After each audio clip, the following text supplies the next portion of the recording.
All right, welcome back everyone to the video series. I've taken a little bit of time to focus on a couple of the things on Funder Intel, features, tools, some other content, and also some things outside of work. So I haven't had a chance to do a video and interview someone in our industry lately, but happy to have our guest today, someone I've been talking to and working with for a little while now, almost not close to a year, but about that. And he's the co-founder of Upfunding. They are a MCA or revenue-based financing company based out of Miami, originally from Argentina. And with that, I'll let you talk about a little bit more. But he's Javier Alvarez Wrobel. Javier, thanks for coming on. Shane, thank you very much for having me. Pleasure to be here. Yeah, definitely. Glad to have you, and because there's a lot of things that you guys do differently. You guys have a unique niche in the space and who you serve. So talk to us a little bit about your story with Upfunding and what you guys do, for small businesses around the country.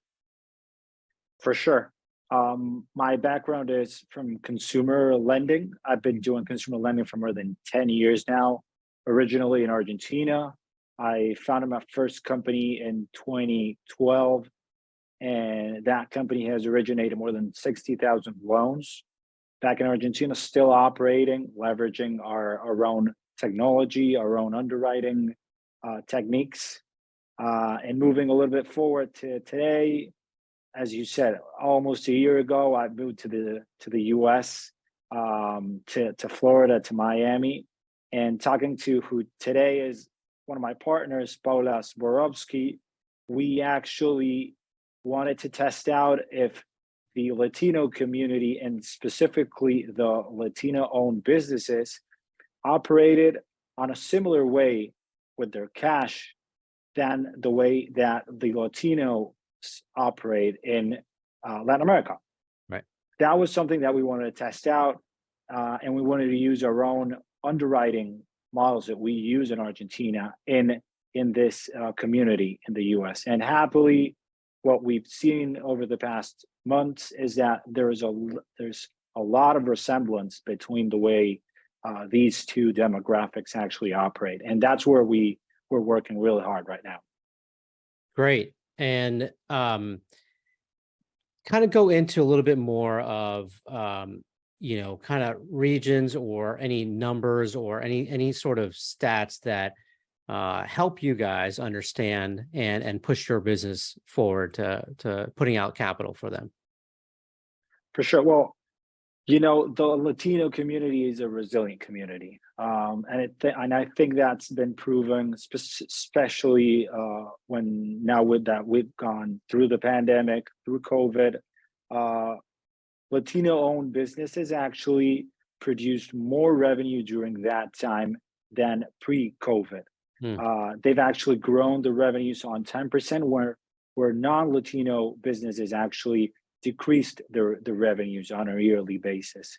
So that proves how resilient the community is. Mm-hmm. And in terms of numbers, we're talking about more than 4.5 million Latino-owned businesses in the whole United States. So it's a really big community. You got more than 50 million people in that community.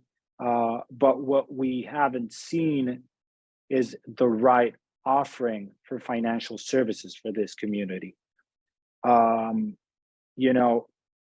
Choices like Bank of America, Citibank, Wells Fargo, big guys, do amazing work for small businesses. But the thing is that these communities actually look at these banks like something it's way out of their league. Right. Some of these guys don't even speak English. They're only Spanish speaking people. So you need to address them and give them services on a different way. Sure. And that's what we've been trying to do, But the Latino community has been resilient. It's growing. And I would say that the main states where this has been happening is, of course, on the southern states where we've seen a big migration, specifically Florida and Texas. And you're also seeing a lot of Latino-owned businesses in California right now also. Okay. And do you guys, work with partners? How do you guys get clients essentially? Yes, we from Upfunding, we only work with brokers and with what we call ISOs.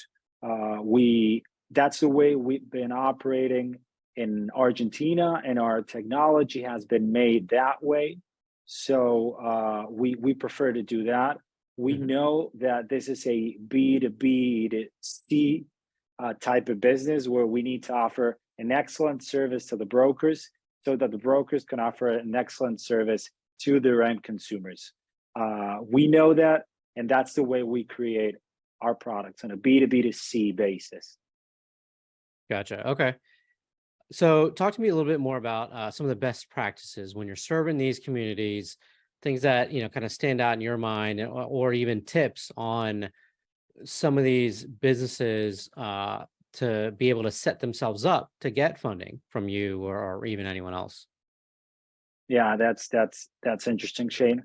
Um, it's a whole different story when you go to a niche than when you just work on a bigger basis in the U.S.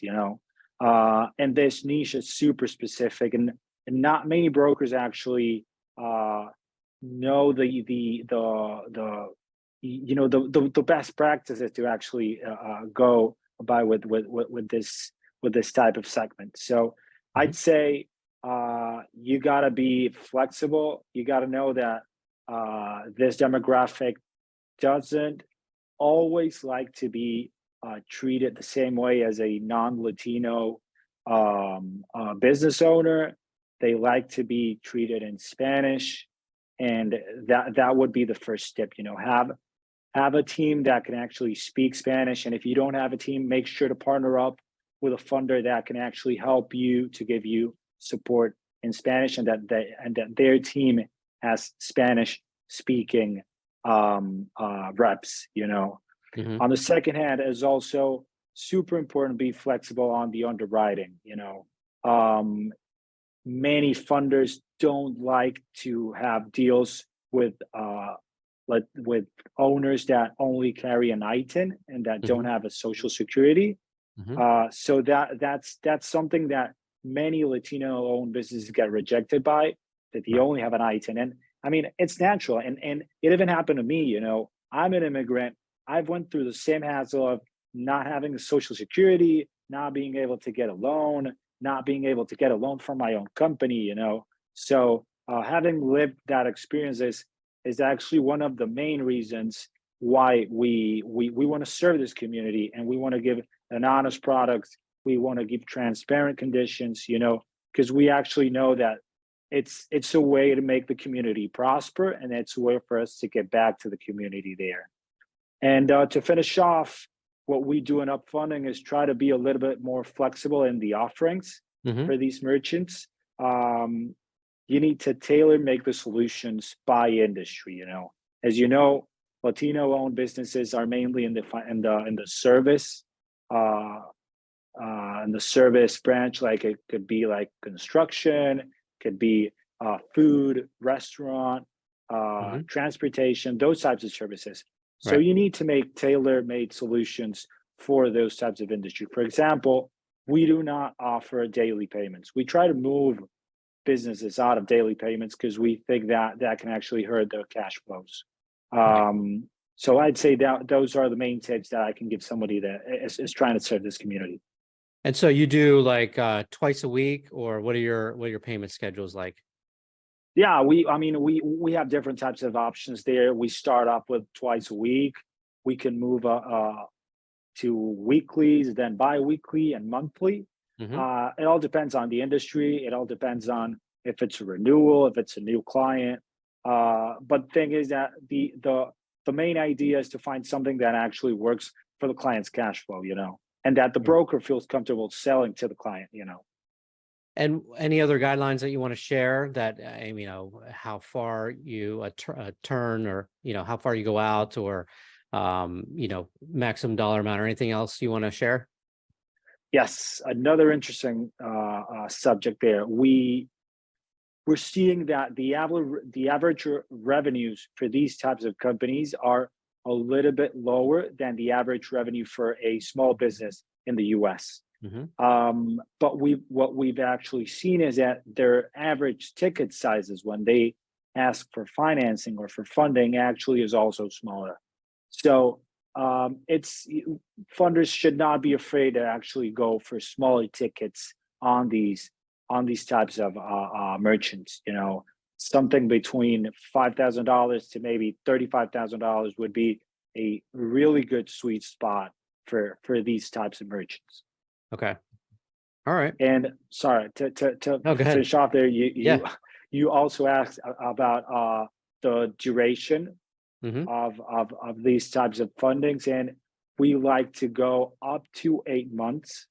Start off between 3 and maybe end up in 8 months, but still flexible on what the client needs, flexible on their cash flow. As I said, trying to give a solution that actually does not break their cash flow and actually helps them succeed and take opportunities. All right. So you guys are about a year in business, right? And so what are your plans for the future, near term, long term, that type of thing? We've established that the underwriting models that we have placed actually work, and we can get data that's interesting and that not many other funders are using. So what we want to do right now is show other brokers and ISOs the capabilities that we have with that underwriting model and the offerings that we can give to the Latino community for the community to keep growing at the pace that it's been growing, and for these business owners to actually take on the opportunities that they may be missing for not getting the right financing for their endeavors. So the next couple of months and 2024 is going to be about making sure that we can get that word out, that we can sign up the correct partners, and that we can better treat the community and give back to the community that we are part of, leveraging technology, leveraging better service, and just keep serving it. Well, that's great. That's a great, path. I think you guys are doing the right things, going about business the right way, with my experience. So hopefully others can see that as well, and I'm sure the merchants do that you've already been serving. So with that, I'll let you go, Javier. It was a pleasure. I appreciate you always, our conversations. So thanks again, and we'll check in with you down the line. Thank you very much for the time, Shane. It's been a pleasure and always happy to talk to you. Perfect. All right, Javier. Thanks.